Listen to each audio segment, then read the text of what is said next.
Hi and welcome to the Ruby Tuesday. My name's Ruben and this is my review for Blade Runner Black Lotus. It's the new anime from Crunchyroll and Adult Swim, airing on HBO Max in the US and probably the UK on Crunchyroll and various other places. I'm very excited to talk about this. Let me know in the comments below, which is your favorite movie? Blade Runner the original or Blade Runner 2049, or maybe the side storyline that we had. But for now, let's jump in. Los Angeles 2032, a young woman wakes up with no memories and possessing deadly skills. The only clues to her mystery are locked in a data device and a tattoo of a black lotus. Putting together the pieces, she must hunt down the people responsible for her brutal and bloody past to find the truth of her lost identity. So the first two episodes are very much a showcase as to what they can do and hopefully what they will do. I'm in two minds of whether I like this or whether I don't like this.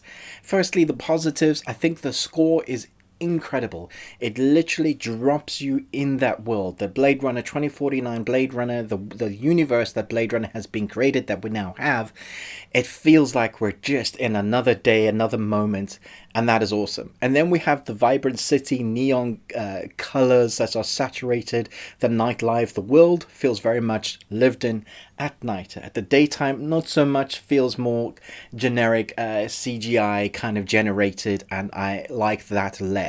There's the sequence where she's on a truck and you see some stuff, or just generally like when she's inside a building, there's just less stuff. It feels like you're in a computer generated CGI storyline rather than just feeling like you're immersed into this world. But at night, when you have action sequences that are just incredible to watch, really fun, just to be absorbed in that world, you are on board. The things I didn't like quite so much within these first two episodes that are released, I think on the 12th, so press have been given a number of episodes and there's only certain amount of episodes that we can talk through first. So the first two I'm talking through now, and subsequent episodes I will dive into then. But these two first episodes, they start getting into what makes our character tick, and where her identity is she's, because it's lost, she doesn't know who she is, she doesn't have one. And so the people she meets, she starts creating and forming an identity of her own, and then as memories start coming back, she starts getting more of who she is, start understanding what she is. And so again, we have that kind of Pinocchio storyline, which I really appreciate it. If done well, it works well. The thing that doesn't really work that so well is some of the dialogue with some of the characters that we are introduced to. They just feel off. It doesn't feel right. Also, some of the times the voicing doesn't seem to match up with the mouth movements. That's just on occasion, slightly happens, but it does take you out of it. And then we have the actual designs of the characters. A lot of the time they can look very plastic. So it looks good. It's created well. You can see the character movements, the fighting moments, all of that is visually stunning. But when there's a lot of dialogue or talking or slow moments, you begin to see the plastic kind of designs of these characters. They look like mannequins in some of those situations. And then there's a character that I really didn't like within these first two episodes. He just didn't seem real. Like, you couldn't quite tell what age he was being pitched at. So he seemed like this computer tech genius, but the way he was acting was very childlike, and his responses just seemed wrong. And so we have this amalgamation of characters that are doing things that you love. This world that you're immersed into looks great. I mean, this is coming from the minds of people that were involved in making Akira, Cowboy Bebop. These are veterans in anime, also Ghost in the Shell, not the film, but the series. And so this is from people that really know what they're doing when it comes to anime. But I can't stand here as a reviewer and going, yeah, this is the best thing since Twist Cheese. This is one of the animes I was really looking forward to.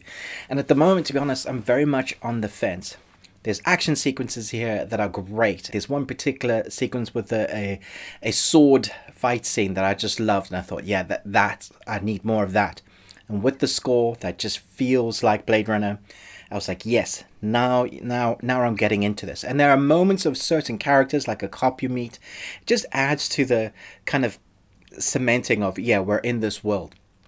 but there are pieces that really need to be developed more. I'm hoping that we're going to get that later on, because there's 13 episodes. I'm hoping that there'll be great character development in a way that feels real and tangible, and that the plastic character designs, there'll be a purpose to it, or they'll maybe just start to shine a light more on other characteristics, or maybe you just kind of settle into what type of animation it is you're watching or what they've gone for. I do feel like this is one of those series that maybe should have dropped altogether at once, so you could have binged it all.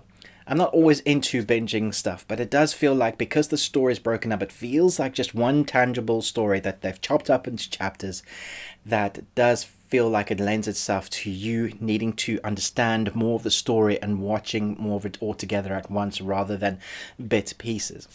But nevertheless, first 2 episodes will drop on the 12th. Let me know if you're excited. Which of those from those characters do you love the most? Cowboy Bebop or Akira? Yeah, that's a hard one for me to choose, because I love the series of Cowboy Bebop, but Akira is the one that kind of introduced me to the world of anime. Let me know your thoughts below. Thanks so much for watching this, but most of all, until next time, remember, live long and Tuesday.